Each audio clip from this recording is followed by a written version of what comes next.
თბილისი ავარიული სახლების გარეშე. ბოლო პერიოდის განმავლობაში ჩვენ ვართ ერთადერთი პოლიტიკური გუნდი, რომელმაც ავარიული სახლების პრობლემა წამოუწიეთ დღის წესრიგში. ავარიული სახლების პრობლემა და უნდა გვესმოდეს, როცა ვამბობთ, ყურიც მიეჩვია ამ ყველაფერს 10,000 ავარიული სახლი დედაქალაქში.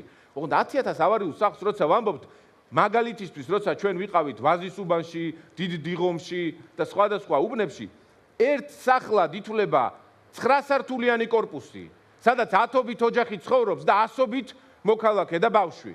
და 10,000 ავარიული სახლია ასეთი ამ ქალაქში. 10,000 ავარიული სახლი, რომელშიც მყოფი ადამიანები სიკვდილსიცოცხლის რისკის ქვეშ არიან.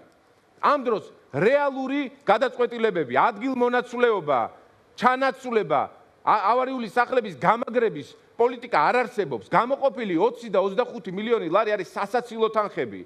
როცა მაგალითად თაწმინდაზე ვიყავით, მე და ლანა გალდავა, აღმოვაჩინეთ იქ, რომ 15 წლის წინ გაიყვანეს ავარიული სახლიდან მოქალაქე, რომელსაც ქირას უხდიან და ამ დროს ქირაში გადახდილი თანხა რამდენიმე ოჯახისთვის 9 მილიონია, ხალხო. ეს არის არაკომპეტენტურობის მაჩვენებელი. ჩვენ ვამბობთ, რომ ავარიული სახლების პრობლემა ყისიერად უნდა გადაიჭრას დედაქალაქში. ჩვენ უნდა დავაძღვიოთ საკუთარი თავი არსებული ტრაგედიებისგან და მე არ უნდა ვიყოთ ვაივიში, რომ ეს შეცდომა დავუშვით, სადღაც ძალისხმევა დავაკელით. 10,000 სახლი, სადაც ცხოვრობს 100,000-ობით მოქალაქე, თბილისელი, სასწრაფოდ უნდა იყოს ჩანაცვლებული, რეაბილიტირებული ან გამაგრებული. ჩვენთვის მნიშვნელოვანი და გადამწყვეტია, რომ შეიქმნას 1 მილიარდიანი ფონდი, 1 მილიარდი ლარი, რომელიც უნდა მიემართოს ავარიული სახლების რეაბილიტაციას და ჩანაცვლებას.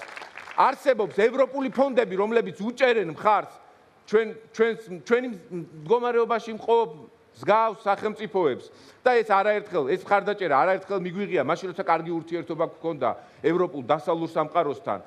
ცალსახად ვამბობთ, რომ 1 მილიარდი ლარის მობილიზება 4 წლის განმავლობაში ჩვენ შეგვიძლია და თქვენთან ერთად ამას გავაკეთებთ.